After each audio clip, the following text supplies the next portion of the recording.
The first body fell from the sky at 3:17 a.m., landing with a sickening thud in the center of Millbrook's town square. Sarah Chen, the night shift dispatcher, received the call from a trembling security guard who could barely form coherent words through his terror. When the police arrived, they found something that defied all logic: a man's corpse, his eyes gouged out with surgical precision, massive talon marks carved deep into his shoulders and back. What disturbed them most wasn't the wounds, it was the impossible height from which he'd fallen. The nearest building was only 3 stories tall, yet the impact crater suggested a drop from at least 30 floors. The victim's bones were pulverized, his body twisted in ways that spoke of tremendous force and speed. Detective Morrison had seen plenty of death in his 20-year career, but nothing like this. The victim's face was frozen in an expression of absolute terror, mouth agape as if he'd been screaming during his final moments. Most unsettling were the strange burn marks around the talon wounds, not from fire, but something else entirely. Something that left the flesh blackened and emanating an otherworldly chill. The coroner's preliminary examination revealed more mysteries. The man's blood had crystallized in his veins, forming intricate patterns that resembled frost on winter windows. His internal organs showed signs of rapid freezing, yet there was no external evidence of extreme cold exposure. The talon marks went deeper than any earthly bird could create, penetrating through muscle and scraping against bone with impossible precision.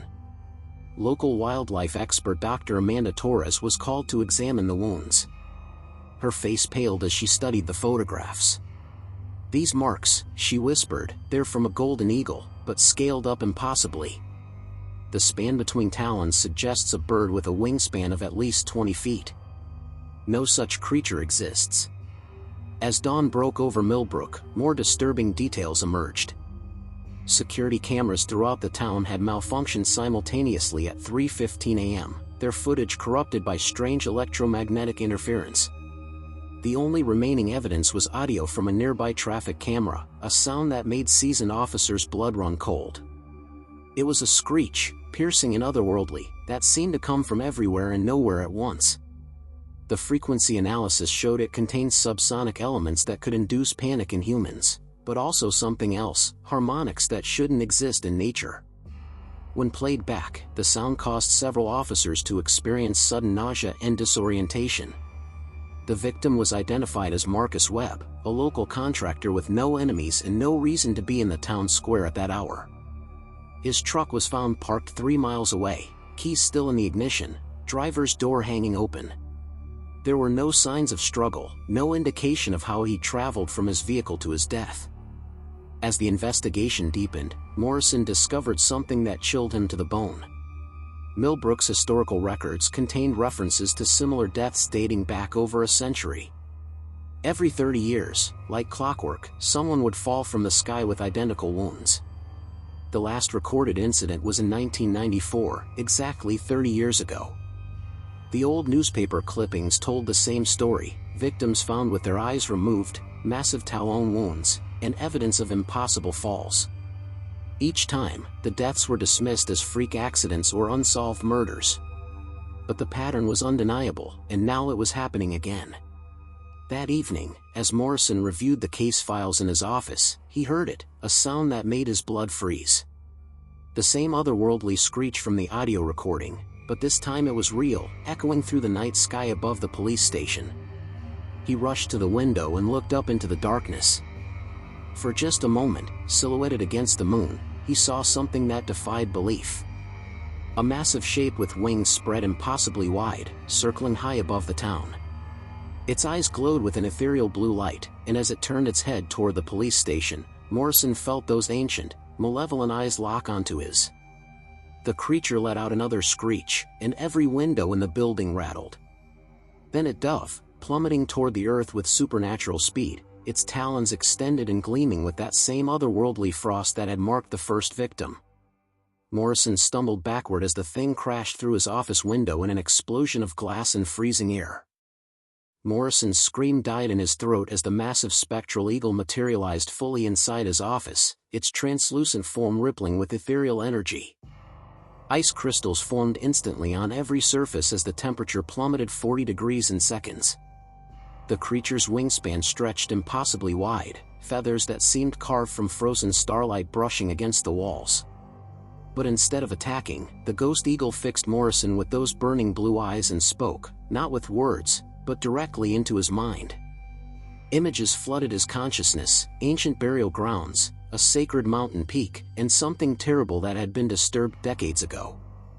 The vision lasted only seconds before the creature dissolved into mist, leaving Morrison gasping on the floor amid shattered glass and rapidly melting ice. The next morning brought 2 more bodies. A jogger found the first victim impaled on the church steeple, 30 feet above ground, her body positioned as if she'd been carefully placed there. The second hung from the town's water tower, suspended by what appeared to be spectral talons that had somehow fused with the metal structure itself. Dr. Torres arrived at the scene with a team of paranormal researchers she'd contacted overnight. Her investigation into the talon marks had led her down a rabbit hole of indigenous folklore and suppressed historical records. What she discovered made her question everything she thought she knew about the natural world. The Lakota called it Wakinian Oid, the Thunder Eagle, she explained to Morrison as they examined the water tower victim. But this isn't just any spirit animal. According to the records I found, this particular entity was bound to protect a sacred burial site on Eagle's Peak, just outside town. Morrison's blood chilled as he remembered the development project that had broken ground on Eagle's Peak exactly 1 month ago. Millbrook's expansion had required clearing the old mountain, and despite protests from local Native American groups, the city council had approved the construction of luxury condominiums. The excavation had uncovered more than just rock and soil. Workers had found ancient burial chambers, ceremonial artifacts, and something else, something the construction company had quietly covered up. Morrison made a mental note to investigate the site immediately. As they spoke, a new horror unfolded. The ghost eagle's attacks were becoming more frequent and more brutal. By noon, 3 more victims had been found, each bearing the same impossible wounds and showing signs of having been dropped from tremendous heights. The pattern was accelerating, and Morrison realized with growing dread that the 30-year cycle was compressing into days. The town's population began to flee as word spread of the supernatural attacks. Those who remained barricaded themselves indoors, but walls and roofs provided no protection against a creature that could phase through solid matter at will. Security footage from various locations showed the same terrifying phenomenon. The eagle would materialize from thin air, seize its victim with those massive spectral talons, and vanish into the sky. Dr. Torres's research revealed the true scope of the horror they faced. The Thunder Eagle wasn't just killing randomly, it was following an ancient pattern of vengeance. Each victim had some connection, however remote, to the desecration of the burial grounds. The jogger had been a city planner who'd approved the project. The water tower victim was a surveyor who'd mapped the sacred site. As evening approached, Morrison and Torres made their way to Eagle's Peak, accompanied by a small team of officers brave enough to face the supernatural threat. The construction site was eerily quiet, heavy machinery sitting abandoned like metal skeletons against the darkening sky. But it was what they found in the excavated areas that truly horrified them. The burial chambers had been completely destroyed, ancient bones scattered and crushed by bulldozers. Sacred artifacts lay broken and discarded in piles of debris. At the center of the devastation, they discovered a massive crater where something significant had been removed, something the construction company's records made no mention of. Torres knelt beside the crater, her hands trembling as she examined strange markings carved into the exposed bedrock. "These symbols," she whispered, "they're not just decorative. They're a binding ritual, designed to keep something contained." The implications hit Morrison like a physical blow. The construction hadn't just disturbed a burial ground, it had broken an ancient seal that had kept the Thunder Eagle's rage contained for generations. Now, with its prison destroyed and its sacred charges desecrated, the creature's fury knew no bounds. A bone-chilling screech echoed across the mountain as the ghost eagle materialized above them, its form more solid and terrifying than ever before. But this time, it wasn't alone. Dozens of smaller spectral birds flanked it, the spirits of every eagle that had ever died protecting this sacred place, now awakened to join their ancient guardian's quest for vengeance. The flock descended like a supernatural storm, their combined screeches creating a sound that shattered windows in the town below. Morrison grabbed Torres and ran for cover as massive talons raked the air inches from their heads, leaving trails of freezing mist that burned like acid against their skin. As they reached the relative safety of an overturned bulldozer, Torres made a discovery that changed everything. Clutched in her hand was a fragment of carved stone she'd grabbed from the crater, and it was glowing with the same ethereal blue light as the eagle's eyes. The artifact pulsed with ancient power, and suddenly Torres understood the terrible truth. The Thunder Eagle wasn't just seeking vengeance for the desecration, it was trying to prevent something far worse from awakening, something that had been buried beneath the sacred site for millennia. Above them, the spectral flock circled with increasing agitation, their screeches taking on a note of desperate warning. In the distance, the ground began to tremble, and a new sound emerged from deep within the earth, something that made the ghost eagle's cry seem like a whisper by comparison. The earth split open with a sound like reality tearing apart, and from the depths of Eagle's Peak emerged something that predated human nightmares. It wasn't of this world, a writhing mass of obsidian flesh and impossible geometries that hurt to perceive directly. Tentacles thick as tree trunks erupted from the chasm, each one ending in clusters of eyes that burned with malevolent intelligence older than civilization itself. Morrison and Torres pressed themselves against the bulldozer as the alien horror pulled itself from its ancient prison. The creature's emergence sent shockwaves through dimensions, causing the very air to ripple and distort. Where its appendages touched the earth, the ground withered and died, leaving behind patches of absolute void that seemed to consume light itself. Now Morrison understood the Thunder Eagle's true purpose. For millennia, the Spectral Guardian had been the first line of defense against this cosmic abomination, keeping it sealed beneath layers of sacred earth and protective rituals. The construction project hadn't just disturbed a burial ground, it had broken humanity's oldest safeguard against an entity that viewed Earth as nothing more than a feeding ground. The Ghost Eagle and its spectral flock attacked the emerging horror with desperate fury, their ethereal talons raking across alien flesh that bled liquid starlight. But for every wound they inflicted, the creature regenerated instantly, its mass growing larger and more terrible with each passing moment. The battle between supernatural forces created a maelstrom of conflicting energies that warped reality around them. Torres clutched the glowing stone fragment, feeling ancient knowledge flood her consciousness. The artifact wasn't just a piece of the binding ritual, it was a key, one of 7 that had originally sealed the creature eons ago. The other fragments had been scattered and hidden by the indigenous peoples who'd first encountered this cosmic horror, each piece guarded by its own spiritual protector. "We need the other fragments," she gasped, her voice barely audible over the otherworldly battle raging above them. "Without all 7 pieces, the binding can't be restored." Morrison's radio crackled with panicked reports from town. The alien entity's emergence was affecting the entire region, causing electronic devices to malfunction and reality itself to become unstable. People were reporting impossible sights, buildings aging decades in minutes, gravity flowing sideways, and shadows moving independently of their sources. The Thunder Eagle's screeches had taken on a new quality, not just rage, but communication. Through some supernatural connection, Morrison began to understand fragments of the creature's message. The other key fragments were hidden in locations throughout the region, each one protected by trials that would test human courage and determination. As if responding to this revelation, the Ghost Eagle suddenly dove toward them, its massive talons gently grasping Morrison and Torres before lifting them into the air. The sensation of spectral flight was indescribable, simultaneously terrifying and exhilarating, as if they were being carried by crystallized moonlight itself. The Eagle transported them to the first location, an abandoned mineshaft 20 miles from Eagle's Peak. Here, the spiritual guardian of the second fragment awaited, a massive spectral bear whose eyes held the wisdom of centuries. The trial was one of courage. Morrison had to descend into the mine's depths alone, facing his deepest fears made manifest by the supernatural energies saturating the area. In the crushing darkness below, Morrison confronted phantoms of every failure in his career, every life he couldn't save, every moment of doubt that had ever plagued him. The spectral bear's test wasn't about physical bravery, it was about accepting responsibility and finding strength in vulnerability. When he finally grasped the second glowing fragment, the mine shaft filled with warm golden light, and the bear's spirit nodded its approval before fading away. The Thunder Eagle carried them to the next location, a flooded quarry where a ghostly wolf pack guarded the third fragment. Torres faced this trial, diving into waters that showed her visions of every species humanity had driven to extinction.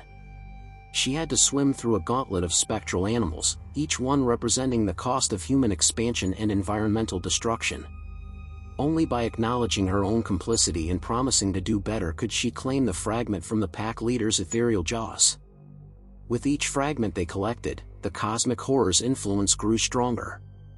The alien entity had fully emerged from its prison now, its impossible bulk towering over Eagle's Peak like a mountain of living nightmare. Tentacles stretched across the landscape, each touch corrupting reality and creating pockets of alien physics where the laws of nature no longer applied. The Thunder Eagle's flock was diminishing, brave spirits falling one by one to the creature's reality-warping attacks. Each fallen guardian dissolved into motes of light that were absorbed by the alien horror, making it stronger and more terrible. Time was running out, and they still needed 4 more fragments. The fourth trial took place in an ancient cemetery where a spectral raven tested their wisdom. The fifth was in a sacred grove guarded by the ghost of a massive elk, challenging their connection to the natural world. The sixth fragment lay in a cave system protected by the spirit of a great serpent, testing their ability to navigate deception and illusion. As they collected each piece, the fragments began to resonate with increasing power, their combined light growing bright enough to push back the alien darkness spreading across the land. But the cosmic horror had noticed their efforts, and its attention turned toward them with malevolent focus. Massive tentacles erupted from the ground around them as they approached the final location, a wind-carved stone formation where the seventh fragment waited. The Thunder Eagle fought desperately to protect them, but the alien entity's power was overwhelming. One by one, the remaining spectral birds were consumed, their essence feeding the creature's growing strength.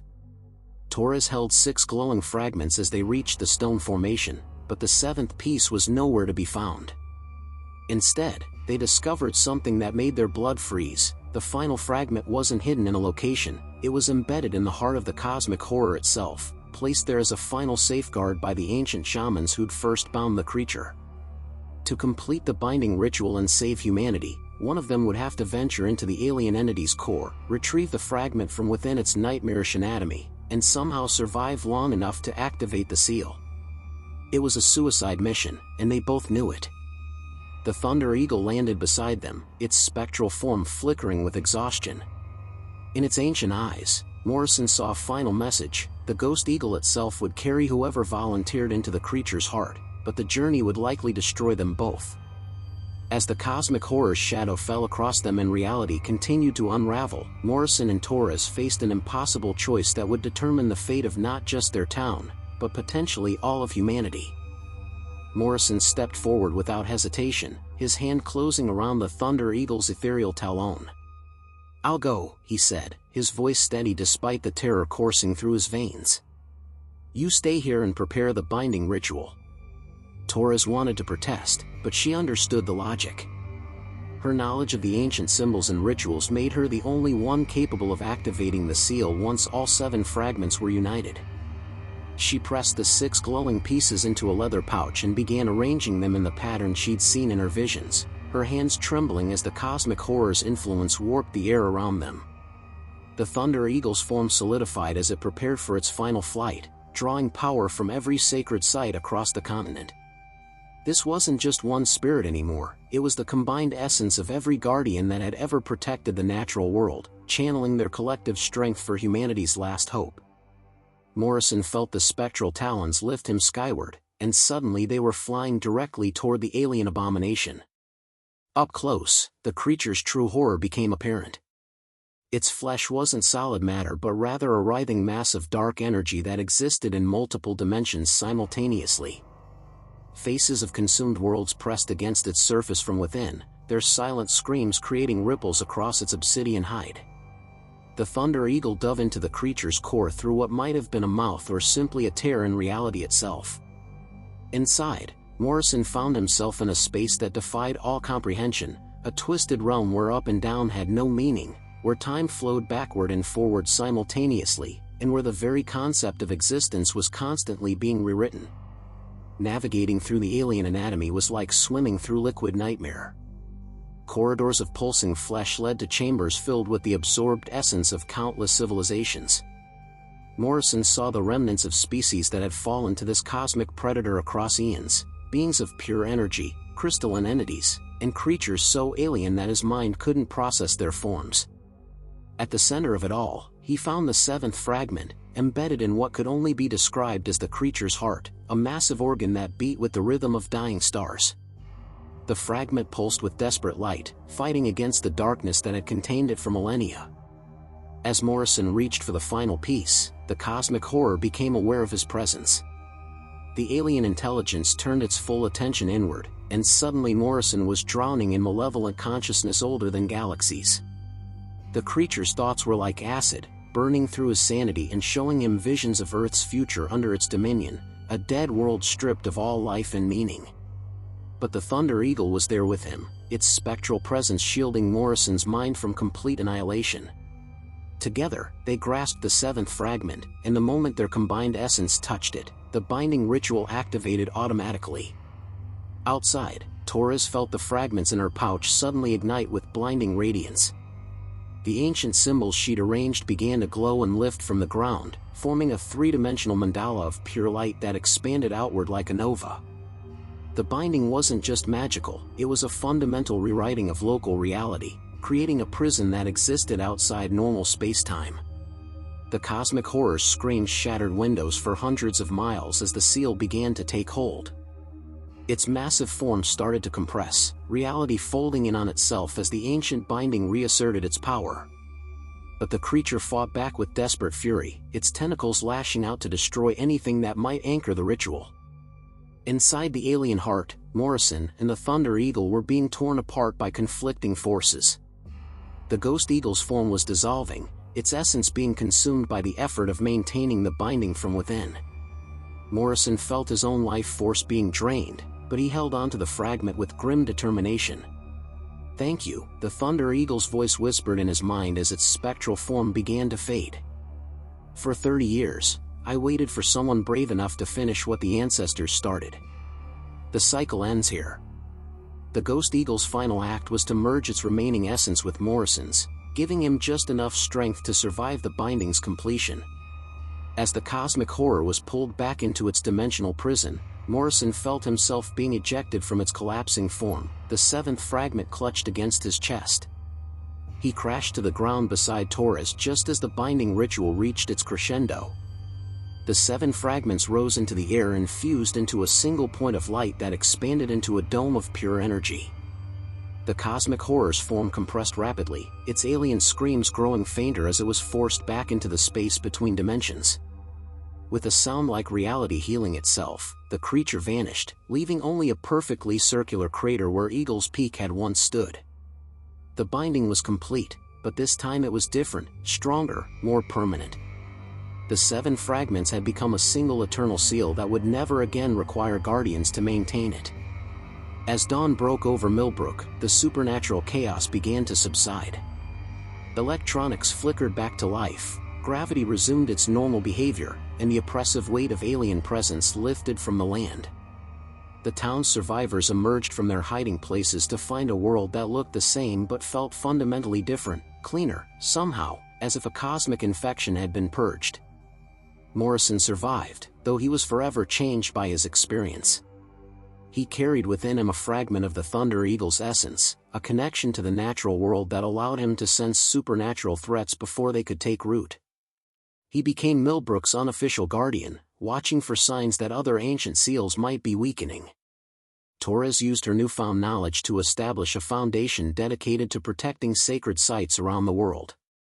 She worked with indigenous communities to identify and preserve locations where similar cosmic horrors might be imprisoned, ensuring that humanity's ancient guardians would never again fight alone. The Thunder Eagle was gone, its long vigil finally ended, but its sacrifice had saved not just one town but potentially all of existence. Sometimes, on clear nights when the moon was full, residents of Millbrook reported seeing a spectral bird circling high above, not the vengeful guardian of old, but a peaceful spirit watching over the land it had died to protect. The cycle of death that had plagued the town for over a century was broken forever, and in its place grew something new: hope, understanding, and a deep respect for the forces that stand between humanity and the darkness that lurks beyond the stars. Thanks a lot for watching this video. If you liked it, please give it a thumbs up and don't forget to subscribe to the channel for more content like this. Also, share this video with your friends, it really helps a lot. Raising hands. If I made any mistake in the video, I sincerely apologize. Feel free to correct me in the comments. And let me know in the comments, what should I improve in future videos? Your feedback means a lot. Speech balloon. See you in the next one, take care and keep learning.